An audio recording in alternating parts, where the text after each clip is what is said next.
Bueno, buenos días, un gusto saludarlas y muchas gracias por conectarse al webinar de hoy que organiza la Red Latinoamericana de Cooperación Universitaria. Hoy volvemos sobre el eje temático Aspectos ocultos de la pandemia, y donde desde el principio de este año estuvimos analizando problemáticas diversas a las que nos enfrentó la pandemia, tales como problemas con las remesas, episodios depresivos generados por la pandemia, el escenario virtual, el problema de los nuevos mesianismos, entre otros temas.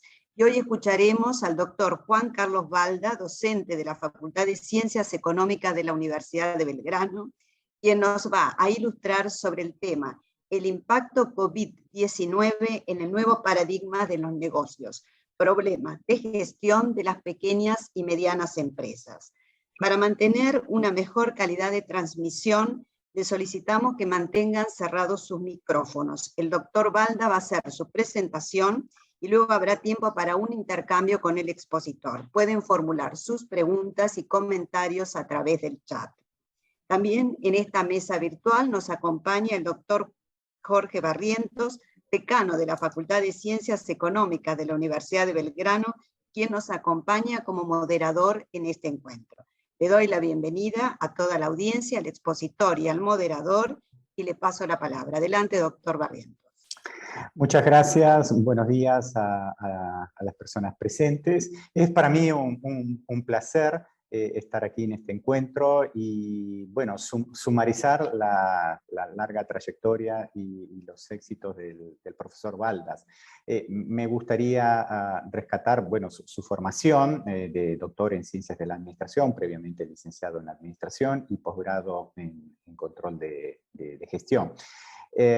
Lo segundo que me gustaría destacar de su trayectoria son los premios que el profesor ha obtenido, premios al mejor desempeño docente, distinción a los proyectos innovadores, distinción a la producción académica en aula, es decir, en cada una de las facetas Juan Carlos se ha destacado, además de ser profesor titular de materias de nuestra especialidad, y una larga trayectoria que lo lleva a ser considerado no solamente un conferencista, sino toda una autoridad en su múltiple rol de profesor, de consultor y de capacitador, especializado en la realidad y, ¿por qué no?, la problemática de la pequeña y mediana empresa. Y por sobre todas las cosas, permítanme decirles que es un placer escucharlo. Así que bienvenido y adelante, estamos aquí. Muchísimas gracias, Jorge. Muchísimas gracias a la red por haberme invitado a participar y a compartir esta mañana de miércoles, hablando sobre un tema que es crítico para la economía y para la sociedad latinoamericana, como es la marcha de la pequeña y mediana empresa. Yo voy a compartir mi pantalla. Espero que ahí ya la estén viendo sin problema. Sí, se está viendo. Perfecto.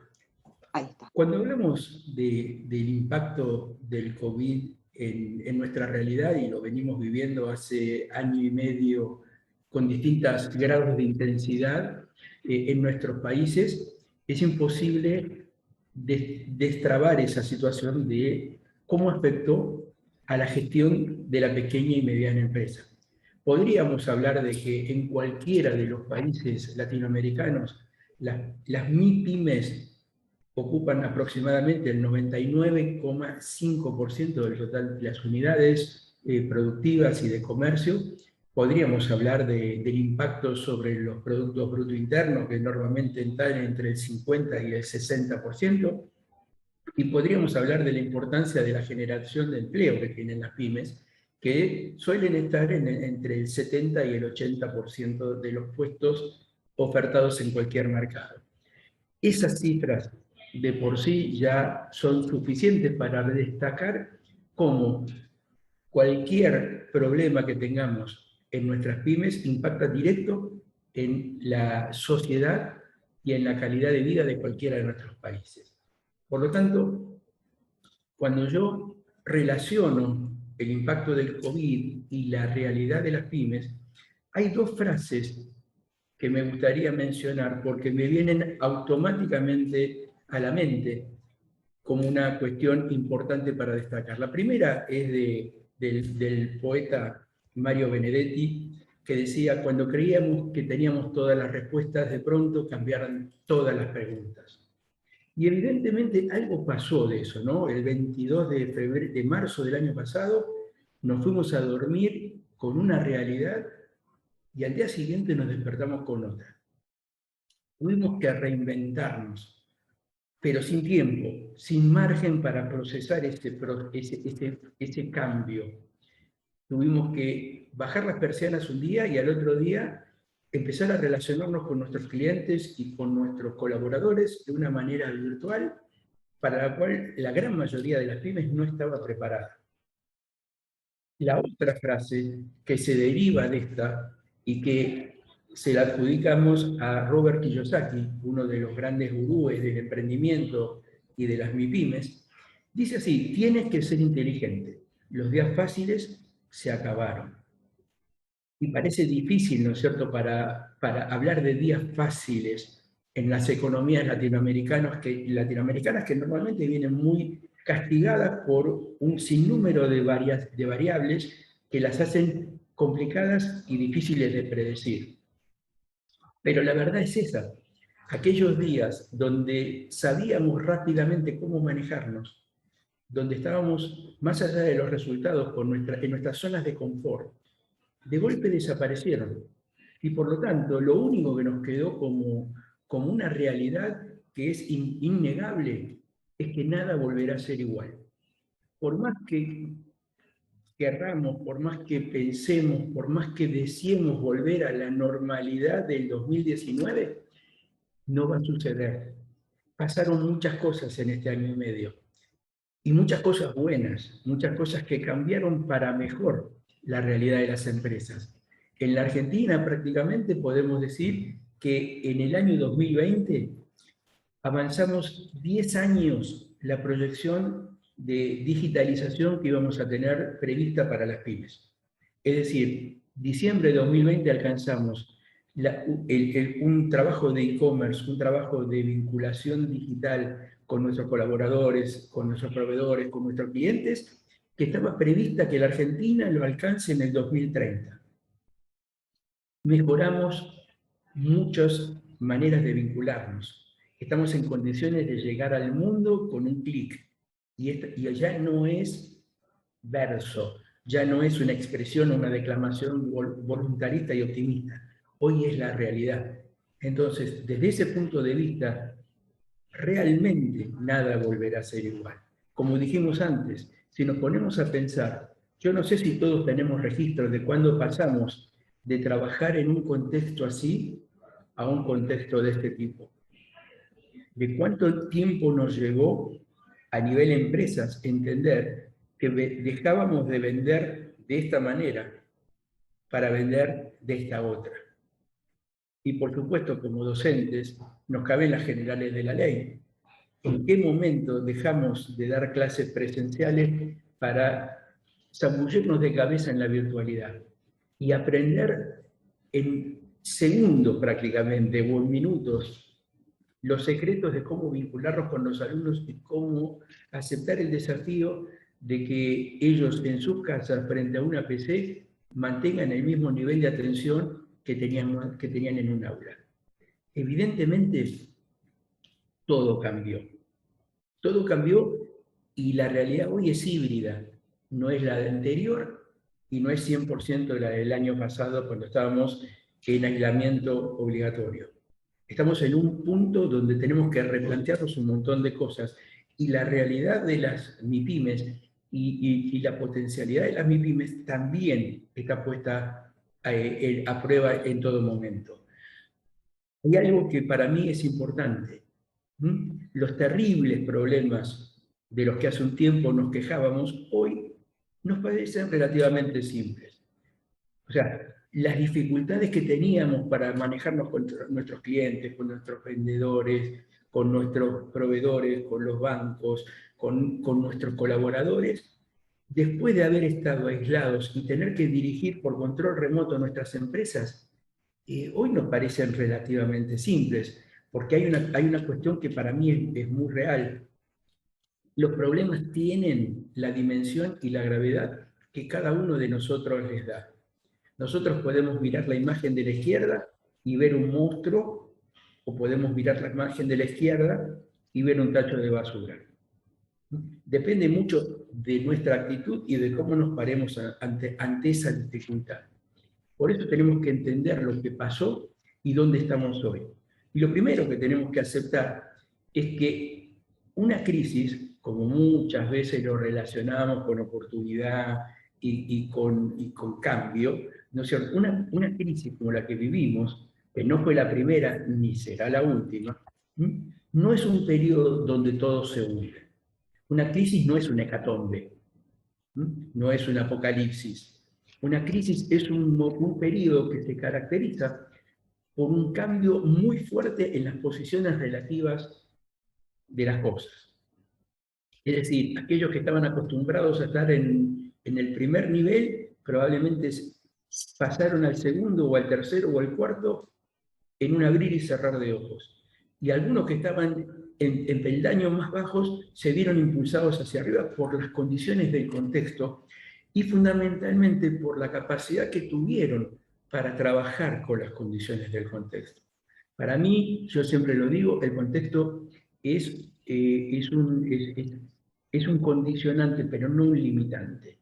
Dentro de contextos de profundos cambios y crisis, hay empresas que le va muy bien, más allá de los sectores económicos. Y hay empresas que desaparecen. ¿En dónde está la diferencia o en dónde está la naturaleza del por qué? Está en cómo aceptamos esa crisis y qué hacemos.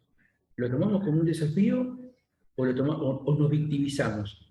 Y nos quedamos esperando de que las condiciones cambien y vuelvan a como nos gustan para poder volver a estar donde estábamos.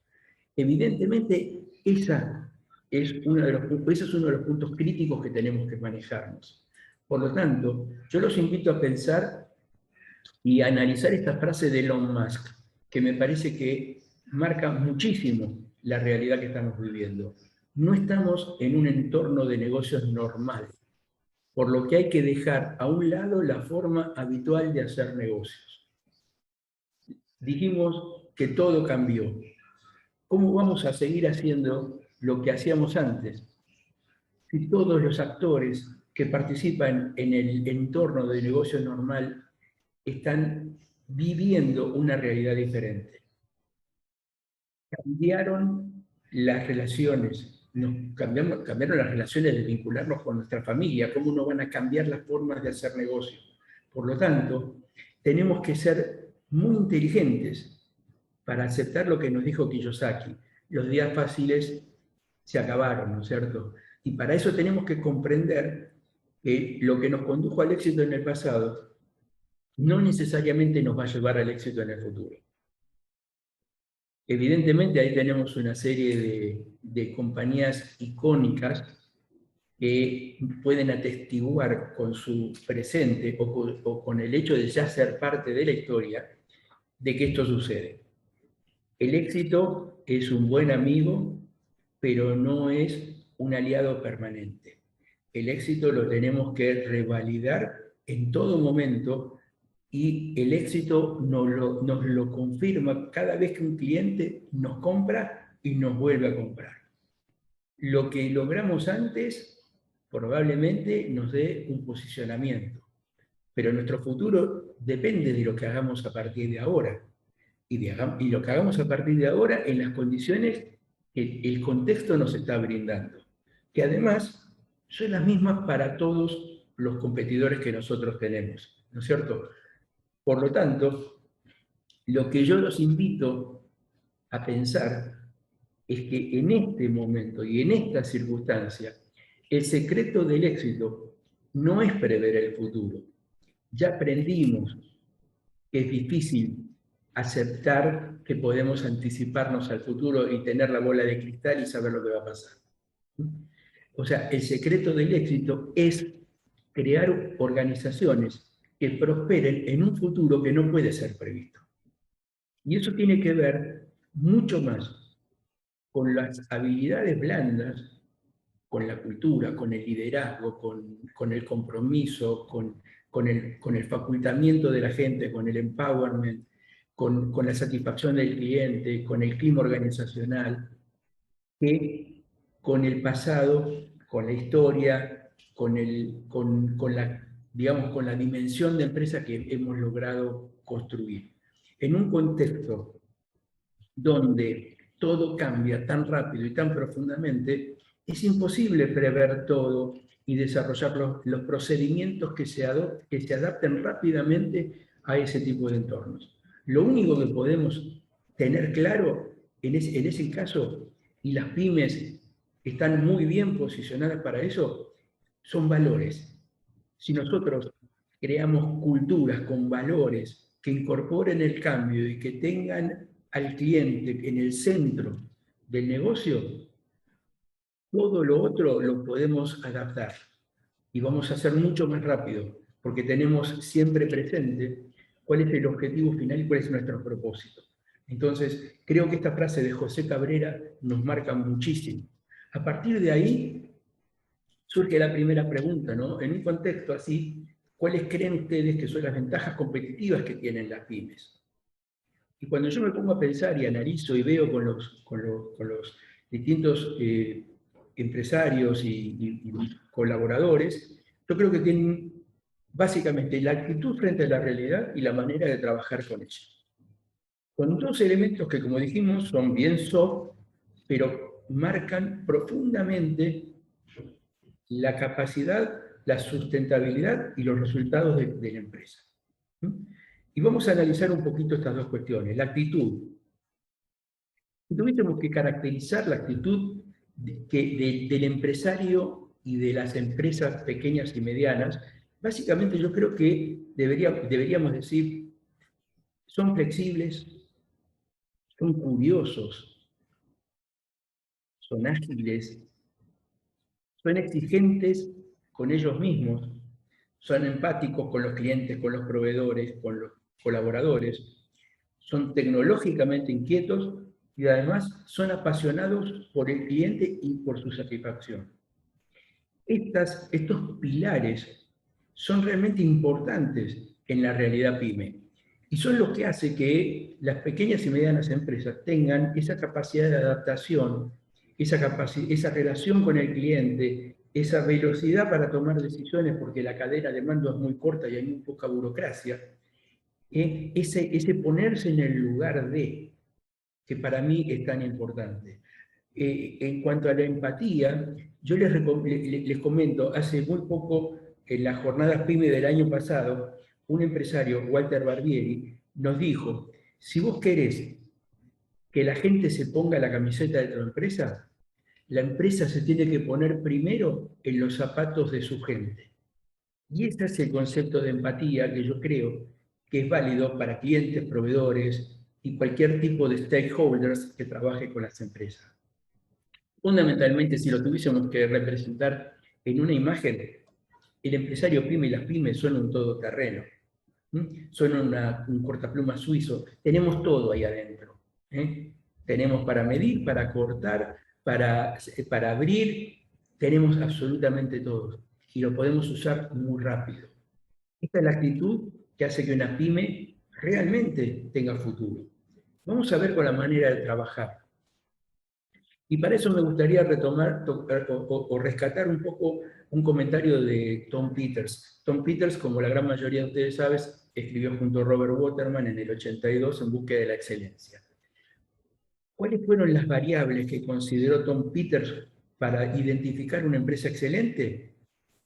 Pasión por la acción, por hacer cosas, cercanía con el cliente, autonomía y espíritu emprendedor entre los colaboradores, especialización en lo que mejor se sabe hacer y operaciones sencillas y escasa burocracia.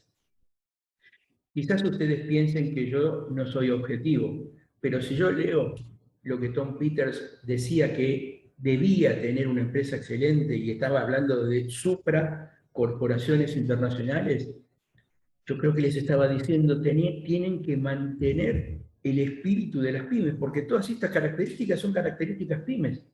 Y fundamentalmente son características que no requieren inversión financiera tener. Son decisiones, forman parte de la cultura, es la manera de vivir el negocio que tienen las pymes que hacen que realmente tengan ese futuro. Es más, Jack Welch dijo para General Electric que lo que estaban tratando de lograr era rescatar la flexibilidad y el compromiso de las pymes para volverlo a insertar en el ADN de General Electric para mantener el grado de competitividad que tenía. Por lo tanto, tenemos actitud, tenemos manera de trabajar. Entonces, a partir de ahí, empezamos a construir un esquema o algunos tips en los cuales las pequeñas y medianas empresas tienen que concentrarse para este momento histórico que estamos viviendo. Y yo creo que primero los voy a plantear en 3 grandes ejes. El primero, básicamente, es entender el mercado. Entender cuál es su mercado y cuál es el perfil de su cliente. Para poder desarrollar los productos o servicios que realmente le aporten valor al cliente. Segundo, tener una buena capacidad de autoconocimiento, un buen autodiagnóstico, saber en qué nos diferenciamos, qué tenemos que corregir, cuáles son nuestros puntos débiles, cuáles son las amenazas y las oportunidades que podemos tener. Y tercero, mantengamos viva siempre la flexibilidad y la agilidad, más allá de la curva de crecimiento. Tenemos que mantener ese espíritu de responder rápidamente al mercado, porque hoy el mercado lo que pide es inmediatez. Podemos sintetizar estos 3 ejemplos en 2 grandes ejes, que para mí forman parte de la llave de futuro, de éxito de cualquier empresa. Manejar el negocio y manejar la gestión. Son 2 caras de la misma moneda.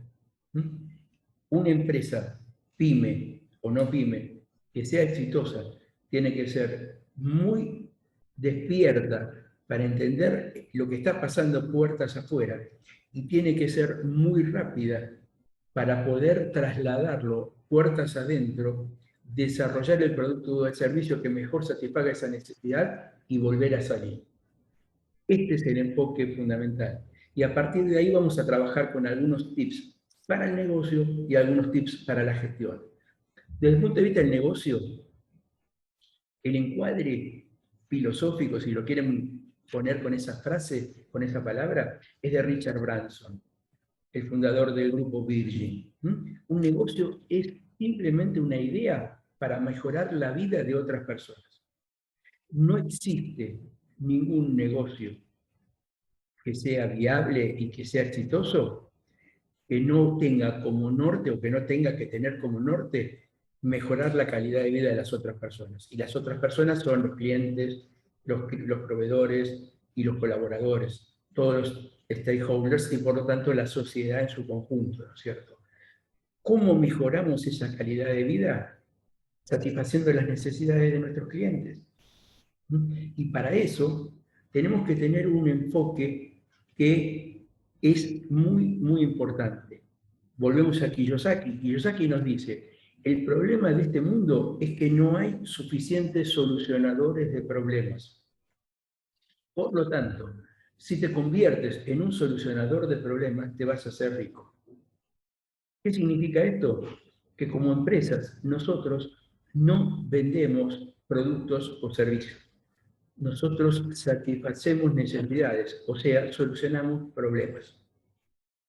Si Kodak hubiese entendido que no estaba en el negocio de los rollos de fotos, sino en el negocio de los recuerdos, hoy Kodak estaría siendo líder como en la década del 90, cuando tenía el 85% del mercado mundial de los rollos de fotos. Si nosotros logramos entender y generar una cultura de solución de servicios, de problemas a nuestros clientes, nosotros vamos a posicionarnos dentro de la realidad de nuestro cliente como la mejor opción cada vez que necesiten algo que nosotros hacemos. Y ese es el trabajo del líder, del empresario PYME, ¿no es cierto? Aprovechar su carisma y aprovechar su llegada al grupo humano que lo acompaña para lograr implementar e instalar estas formas de pensar en el ADN del negocio. No lo tiene que vivir el número uno, lo tiene que vivir el empresario, lo tiene que vivir el gerente, lo tiene que vivir el operario y lo tiene que vivir la recepcionista cuando atiende una llamada. Estamos en el mercado, estamos en el negocio para aportar soluciones a nuestros clientes, siempre. Por lo tanto, tenemos que comprender primero al cliente, y el cliente cambió muchísimo en estos últimos 5 o 10 años. La pandemia, como dijimos, lo que hizo fue acelerar los tiempos, pero ya venía cambiando. O sea, los clientes cambiaron sus expectativas, ya no compran más por nuestro mensaje, valora la experiencia de uso y comunica y multiplica esa experiencia por las redes sociales. Durante muchos años nosotros siempre creímos que teníamos el monopolio de llegar a nuestro cliente, que nosotros le vendíamos nuestro producto. Hoy en día un cliente que nos contacta para comprar sabe todo. Entró en nuestra página web, entró en nuestras redes sociales, se informó de las características del producto, pero también se informó de las experiencias de uso de los otros compradores que dicen cómo les resultó el producto, qué problemas tuvieron, en qué cosas se sorprendieron, qué cosas destacan del producto. Y fundamentalmente, eso lo hacen en forma directa ya, incluso para usar el producto, no lo necesitan a nosotros, porque en YouTube hay tutoriales para todo. Entonces, el cliente hoy en día es cada vez más exigente. Y más exigente significa mayor calidad a menor precio.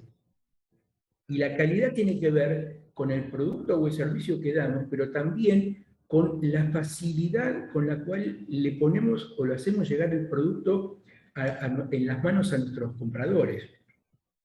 Por lo tanto, esto lo tenemos que tener en claro cuando pensamos el negocio, ¿no es cierto? Y tenemos que elegir qué necesidades y de qué clientes se van a satisfacer. Somos pymes. Normalmente nuestro foco fundamental son nichos. Nosotros no tenemos espaldas o recursos para cubrir todo el mercado. Tenemos entonces que focalizarnos y fundamentalmente tratar de identificar aquellos clientes que valoran los mismos valores que tenemos nosotros. Es decir, si nosotros vamos a competir por diferenciación, ubiquemos a aquellos clientes que aceptan esa propuesta de valor, la reconocen y están dispuestos a pagar por ello. Si nosotros vamos a competir por precio, vamos a tener que focalizarnos en aquellos clientes que son, obviamente, compradores por precios y que la calidad tiene un valor relativo. Cuando nosotros no tenemos claro esto, cuando buscamos seducir a compradores con precio, vamos a tener que sacrificar margen. Y el descuento para que nos compren va a ser una pérdida, va a ser un gasto, porque mañana cuando tengan que comprar un nuevo producto y alguien les ofrezca un producto de una calidad inferior a un precio más bajo, van a comprar ese. Por lo tanto, lo que nosotros hicimos con el descuento no fue una inversión, fue un gasto, porque no lo vamos a recuperar. Es difícil que el cliente, que el empresario pyme, en un primer momento entienda esto, pero tiene que entender que tomar esta decisión implica también dejar clientes insatisfechos. Implica entender que hay clientes que no son para nuestra empresa, porque son caros y porque no nos dejan rentabilidad si los queremos atender como ellos quieren. Por lo tanto, seamos inteligentes. El cliente cambió, exige otro tipo de prestaciones. Identifiquemos a aquellos clientes que están en sintonía y que vibran en la misma frecuencia, digamos, que lo hacemos nosotros. Que cuando nosotros le aportamos un valor a nuestro producto o servicio, el cliente lo entienda y lo acepte.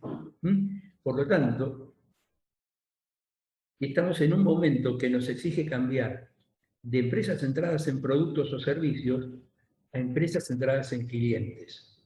El cliente es la razón de existir de una empresa. Lo dijo Peter Drucker hace muchísimos años. Sin clientes no hay empresas. Por lo tanto, si nosotros queremos tener empresas mejores, debemos seducir a los mejores clientes y lograr la satisfacción y la lealtad de los mismos.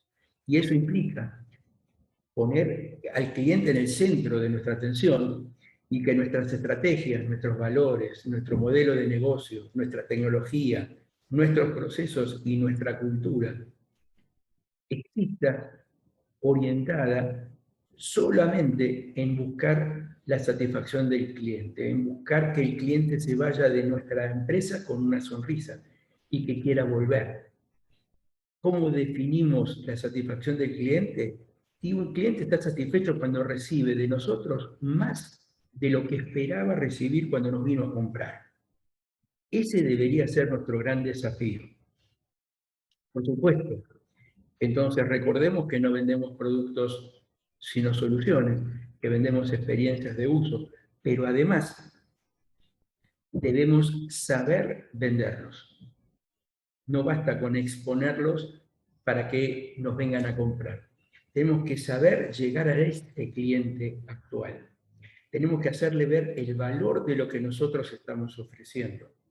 Y para eso me gustaría compartir un ejemplo, ¿no es cierto? La pregunta que yo suelo hacer es ¿cuánto pagaría cualquiera de ustedes por comprar hoy en día un tapabocas o un barbijo? Seguramente no pagarían lo mismo que en el año 2019, cuando nadie los necesitaba y no tenían casi valor económico. En abril del 2020, los barbijos y los tapabocas se fueron al cielo en los precios porque había mucha demanda y muy poca oferta. Después, muchas empresas textiles se reconvirtieron, empezaron a incorporar la posibilidad de hacer barbijos, aumentó la oferta, los precios bajaron, superó la oferta a la demanda y los precios siguieron bajando.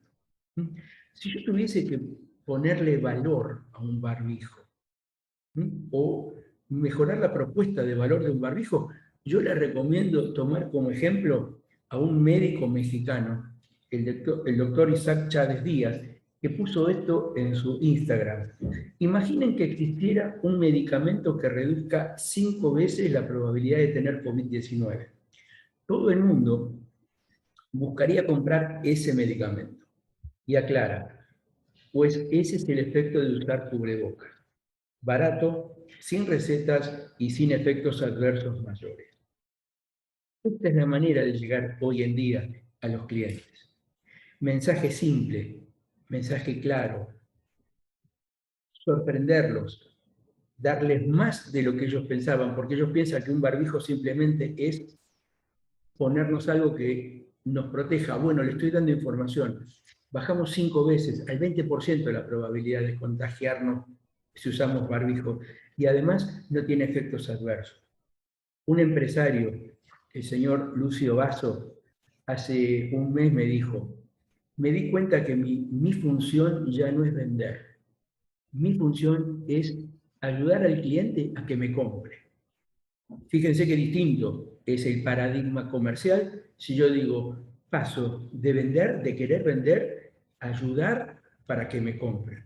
Y esos son los tips que tenemos que darles al empresario pyme en este momento. ¿Cómo le damos herramientas para que el cliente compre más fácil? Y en cuanto a la gestión, ¿no es cierto?, la segunda parte de nuestra moneda, la segunda cara, el negocio lo vimos, la gestión, hoy en día tenemos que estar más conectados que nunca. Es decir, con los clientes, pero también con el equipo. Debemos darle contención y orientación permanente. Probablemente ya muchos de ustedes estén volviendo a la presencialidad en muchos aspectos en sus actividades comerciales. Pero es difícil mantener el espíritu de equipo cuando cada uno está en su casa y no compartimos. Bueno, las empresas y las pymes, más que nunca, hoy en día tienen que fomentar eso. Tienen que utilizar las herramientas digitales que tenemos para que la gente siga en contacto permanente. Alguien dijo hace muy poquito que los clientes van a pasarle facturas a aquellas empresas que en el momento que las necesitaron cerca no estuvieron. Entonces, que para nosotros poder acercarnos al cliente online, estar cerca a través de redes, de contactos permanentes, es crítico. Pero doy con un ejemplo muy simple, un profesional, un médico. Mi médico personal, cuando estábamos en plena pandemia, me escribió 3 o 4 veces correos. Primero, para ver cómo estaba. Después, para ver cómo estaba llevando el aislamiento. Después, en la tercera ocasión, para ver si necesitaba algo, si tenía alguna duda, alguna inquietud. Y yo lo sentí muy cerca mío al médico. Y a ese médico yo no lo cambio por ninguno. O sea, las empresas y las pymes tienen esa posibilidad, tienen esa cercanía con sus clientes. Entonces, y tienen esas cercanías con sus equipos, tenemos que fomentarlas. También tenemos que ser creativos. ¿Qué significa ser creativos? Y significa que tenemos que pensar fuera de la caja. Es un término muy, digamos, disruptivo, pensar fuera de la caja. Yo los voy a invitar a un ejemplo muy puntual y perdónenme si soy autorreferencial, ¿no? Este señor que está ahí se llama Benjamín y es mi nieto, tiene 6 años. Hace unos meses estábamos jugando en casa con el Scrabble a escribir palabras. Claro, él es chiquito, en ese momento todavía no iba a primer grado, él me decía las palabras y yo las escribía con las fichitas del Scrabble para para que él las tenga. En un momento dado me dice, quiero escribir amarillo, que es el color que más me gusta. Yo miro las letras y le digo, mirá, Benjamín, no podemos escribir amarillo por una razón muy simple. Usamos todas las letras M, no hay más. Así que vamos a tener que escribir otra cosa. Él miró las fichas, miró lo que habíamos hecho, agarró una letra E, la dio vuelta y me dijo, mirá, no, ahí dice amarillo, ahí tenemos una M. Esto para mí es pensar fuera de la caja, es buscar soluciones y no tenemos que hacer grandes inventos disruptivos. Simplemente tenemos que estar abiertos a dejar de lado nuestros paradigmas, nuestros modelos mentales y ser realmente lo más objetivos, curiosos e inquietos posibles. Yo aprendí mucho de Benjamín y aprendo todos los días. Y esto me lo llevo como un tesoro, porque es el ejemplo más simple de lo que significa pensar fuera de la caja. Pero además de pensar fuera de la caja y ser creativos, dijimos tenemos que ser ágiles. Tenemos que reducir los tiempos entre los que pensamos y los que hacemos para lograr satisfacer al cliente de una mejor manera.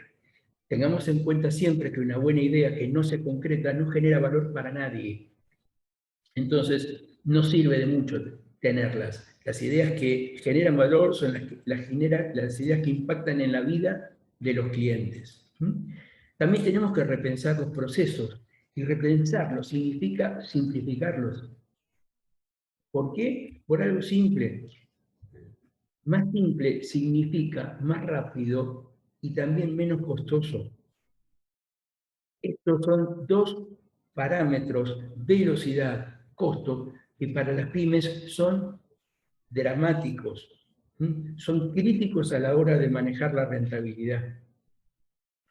En lo financiero tenemos que aprender a manejar no solamente el efectivo, sino los inventarios, las cuentas por cobrar y las cuentas por pagar. Es decir, las inmovilizaciones, los flujos de caja, los tiempos de los flujos de caja, ¿no es cierto? Yo escucho siempre a los empresarios pyme y me dicen, cada vez trabajo más y me rinde menos. No sé dónde está la plata. El contador me dice que estoy ganando, pero yo en el bolsillo y en la cuenta del banco no la tengo. Claro, ellos no se dan cuenta que a veces un stock o un inventario sobre inmovilizado provoca déficit financiero, que las velocidades a las cuales compramos y vendemos tienen que estar alineadas, porque si no, eso también genera desbalances financieros y déficit de liquidez. Normalmente no tienen esa visión y tenemos que ayudarlos a que la tengan. La administración financiera es mucho más que lo que pasa en caja y bancos. Y eso es parte del negocio. Si nosotros tenemos un flujo muy líquido, podemos comprar mejor, y si compramos mejor aumentamos rentabilidad. Entonces, es importante que el empresario vea esto. Y además, empezamos diciendo que teníamos que fortalecer la presencia digital. Yo hoy les digo que no alcanza con fortalecer la presencia digital. Debemos aprender a pensar digitalmente. Tenemos que concebir los procesos de negocio de manera digital, desde el principio hasta el final. ¿Por qué? Porque el cliente se maneja de manera digital. Entonces, tenemos que estar alineados, porque, insisto, el primero que lo haga se lleva la fidelidad del cliente y la lealtad. Y para ir cerrando un poco la idea, me queda una frase de Ben Shapiro que parece una obviedad, pero yo les aclaro.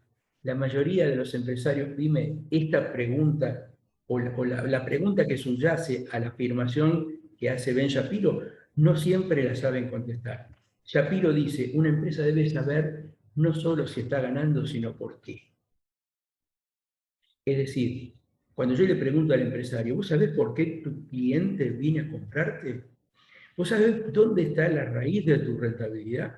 Está en la calidad del producto, está en el servicio, está en la atención al cliente, está en tu cumplimiento de los compromisos que asumís, está en la manera en la cual tu vendedor atiende, está en cómo respondés a las inquietudes o a los problemas que te plantea tu cliente, está en la velocidad para darle respuestas con productos o servicios que no hay en el mercado.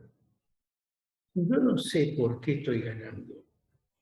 ¿Cómo voy a administrar bien lo que estoy haciendo? ¿Cómo sé dónde voy a tener que poner el foco? Siempre nos enseñaron, hay gastos que generan valor y hay gastos que no generan valor. O mejor dicho, perdón, hay egresos que generan valor y otros que no generan valor. Los que generan valor nunca los tengo que recortar, pero si no sé por qué, es probable que cometa ese error. Por lo tanto, tengo dos reglas de oro para darles en función de lo que decía Shapiro. La primera, todo lo que no genera valor para el cliente genera gasto. Y eso no se recupera. La segunda, nadie está dispuesto a pagar un centavo de más como consecuencia de nuestras ineficiencias o de nuestros hábitos. Aquello que hacemos porque lo hicimos siempre de esa manera, si no le genero valor al cliente, lo único que hace es aumentar nuestro gasto, empujar el precio para arriba y sacarnos del mercado. El cliente, con su aprobación de compra, es el que dice cuál es nuestra ecuación de rentabilidad. Y por lo tanto, tenemos que aprender a identificar aquellas cosas que hacemos por nosotros, porque el cliente no va a pagar por ellas.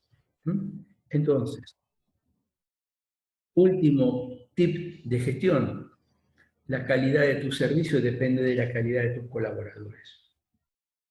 No es una cuestión demagógica hablar de la importancia de los recursos humanos. En un contexto donde mucho de lo que vendemos son commodities, lo único que nos diferencia es la capacidad de nuestra gente de contagiar su entusiasmo y sus ganas a nuestros clientes, a nuestros proveedores, al personal bancario o a todo el mundo que nos rodea.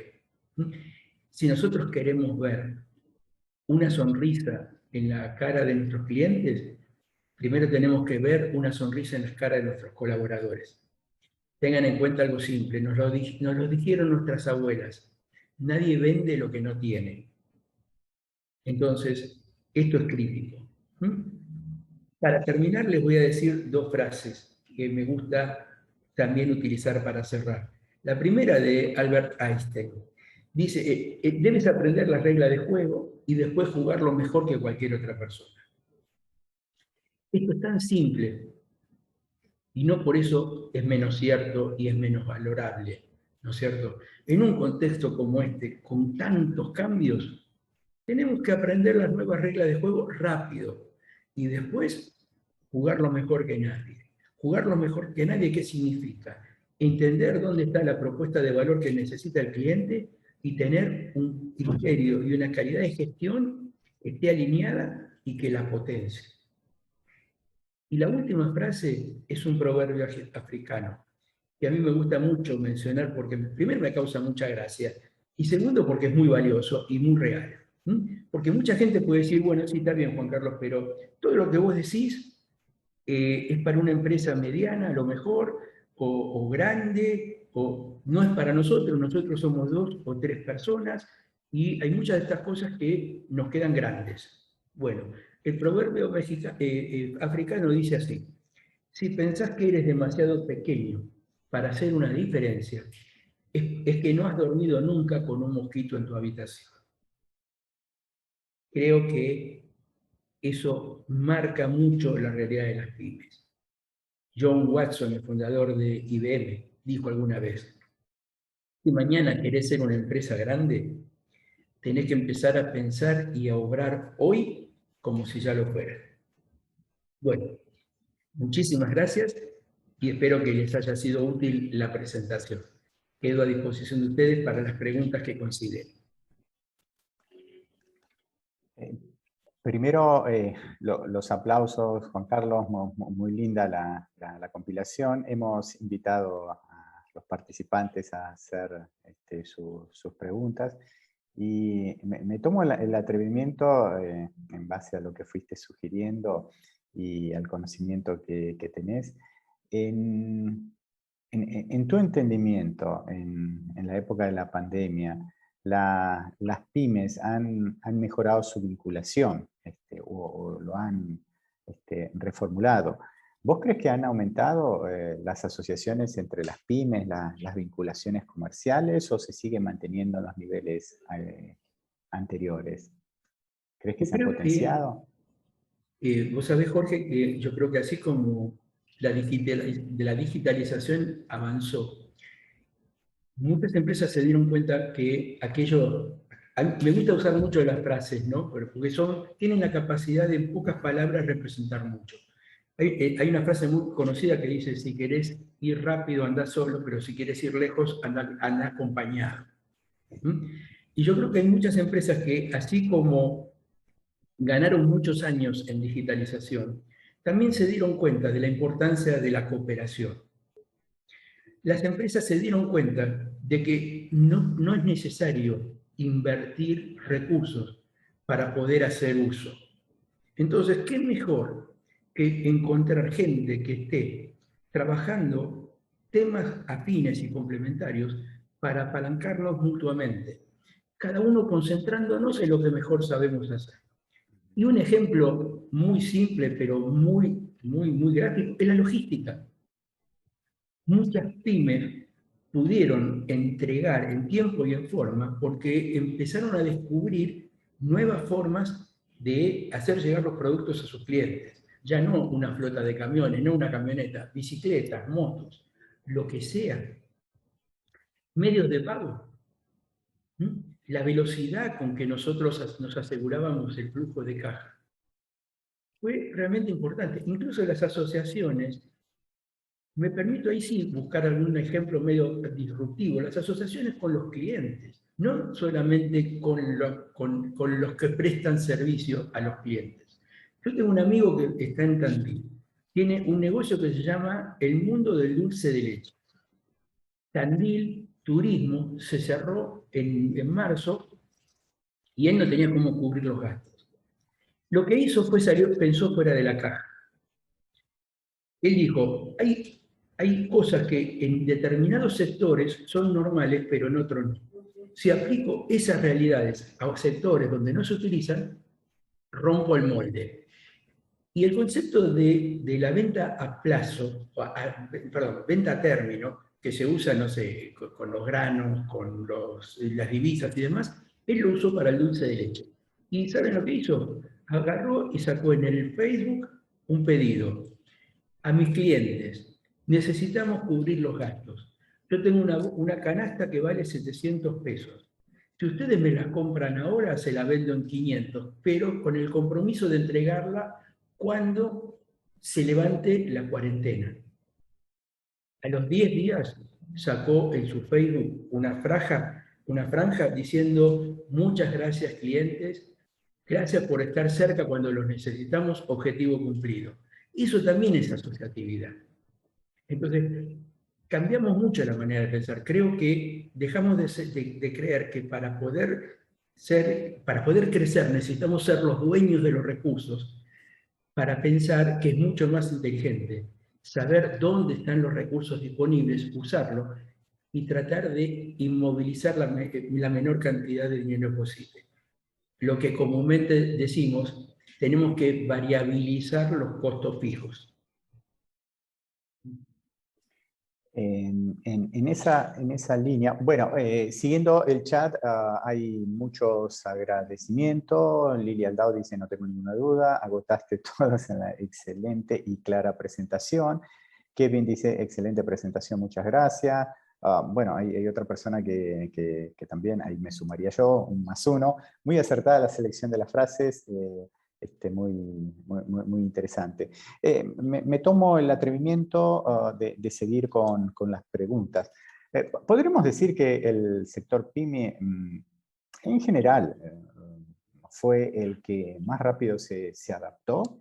Porque hay una combinación que no es poca cosa, Juan Carlos, y acá me animo a opinar, es la escasez de los recursos, ¿no? Y a veces cuando estás medio rodeado, te apelás a la imaginación o pensar fuera de la caja, como vos comentás. Vuelvo a lo... no voy a ser innovador, voy a volver a lo de antes. Einstein dijo que en épocas de crisis la innovación es más importante que la inteligencia, ¿no es cierto? Entonces, yo creo que, salvando el hecho de que hay una realidad, nosotros hoy tenemos el mismo nivel de cantidad de pymes que hace casi entre 5 y 7 años atrás. Se perdieron 20.000 pymes en el año pasado, con 100.000 puestos de trabajo. Salvando esa realidad, digamos que, sí, gracias Estela por la aclaración del dato de la Argentina, a veces uno se olvida, muy amable. Y yo creo que las pymes tienen esa rapidez de respuesta, porque normalmente la toma de decisiones está muy concentrada. Lo que en algunos momentos es una debilidad, en momentos de crisis pasa a ser una fortaleza. Y además, tomar la decisión implica el impulso y la presencia personal del empresario sobre los cambios que hay que impulsar. Uno de los temas que también influyó mucho es que muchos de los empresarios pyme, que en nuestros países suelen ser todavía baby boomers, tuvieron que ver la pandemia desde casa y tuvieron que dejar el día a día en manos de los millennials o de los integrantes de la generación X, que tienen otro enfoque de negocio, y esta vez no los podían frenar personalmente, y los dejaron hacer. Yo les digo, estoy acostumbrado o estaba acostumbrado a ver empresas que tenían a los hijos, empresarios que tenían a los hijos o a los sobrinos jóvenes que decían: tenemos que tener página web, tenemos que estar en las redes sociales. Y el empresario le decía: bueno, está bien, hacelo, pero casi para sacárselo de encima. Esas empresas el año pasado pagaron sus sueldos y se mantuvieron vivas gracias al trabajo de esos chicos que desarrollaron muy rápidamente los canales digitales para vincularse con el cliente y con el mundo. Entonces, ahí es donde empieza a ser muy importante ese cambio, ¿no? Y la sangre nueva, cómo influyó y cómo enriqueció la vida de las empresas. Perfecto. Freddy Joaquín te saluda de Santa Cruz, Bolivia. Bueno, agradecen no solamente la presentación, sino también la invitación. Y una pregunta más, aquí me pongo el traje de la función que ocupa. ¿Cómo está funcionando, en tu opinión de experto, la vinculación, la llegada que tienen las propuestas universitarias para dar una mano a las pymes, que a veces no son, no diría bienvenidas, pero son medio olvidaditas? ¿Qué estás sintiendo vos ahí en tu conocimiento? Bueno, nosotros venimos trabajando mucho, Jorge, y vos lo sabés, en la universidad. La Universidad de Belgrano tiene hace 30 años una tecnicatura en administración con orientación PYME. Y venimos trabajando en los últimos años bastante fuerte en la vinculación con empresarios. Estamos trabajando básicamente con un eje. Históricamente las universidades, y esto creo que es bueno, así como decimos que el empresario tiene que hacer un autodiagnóstico fuerte y saber sus oportunidades, sus debilidades, las universidades a veces, tenemos que hacerlo también, ¿no?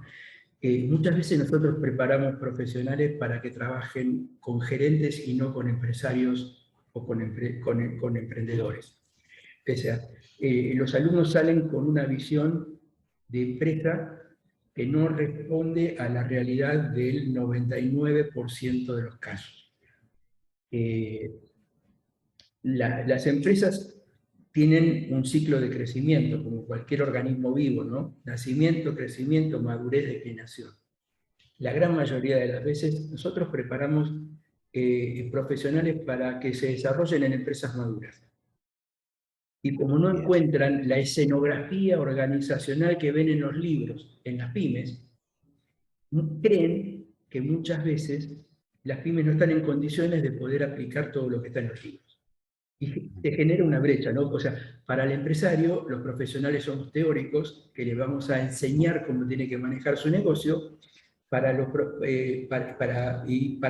profesionales, eso para los empresarios, para los profesionales, los empresarios son resistentes al cambio y no quieren incorporar lo que se ve en las universidades. Yo le digo a mis alumnos, cuando ellos me hablan de la resistencia al cambio del empresario, les pregunto por qué lo ven resistente al cambio. Y ellos me dicen, bueno, es resistente porque quiere hacer lo que siempre hizo, porque cree que si una vez algo le funcionó, le va a funcionar siempre, y porque está en su zona de confort. Y yo los miro y les digo, ok, me parece que es válido. Ahora, ustedes como profesionales son tan resistentes al cambio como ellos. Ustedes quieren hacer las cosas como las estudiaron en los libros, se creen que porque aprobaron los exámenes saben de lo que están hablando y también están en la zona de confort. Entonces, en la medida de que nos quedemos cada uno en nuestras torres y no construyamos puentes, estamos en un problema.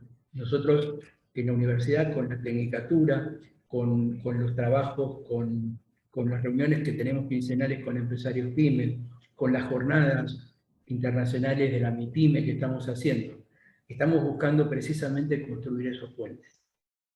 Bien. Bien, muchas gracias, Juan Carlos.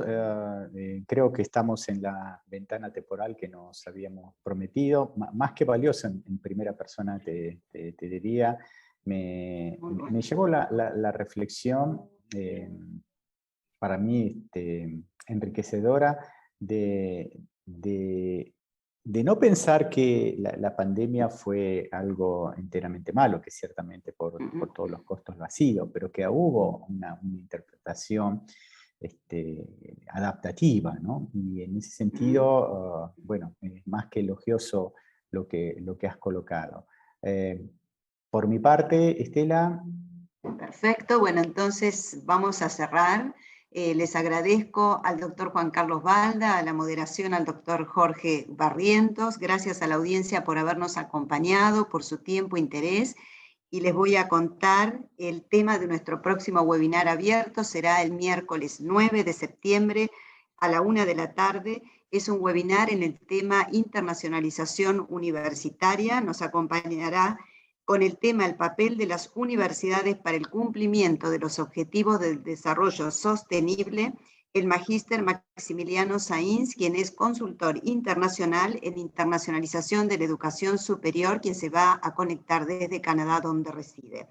Desde esta misma tarde, bueno, vamos a compartir las coordenadas para el acceso a la sala a través del correo electrónico, redes sociales y nuestra base de datos en WhatsApp.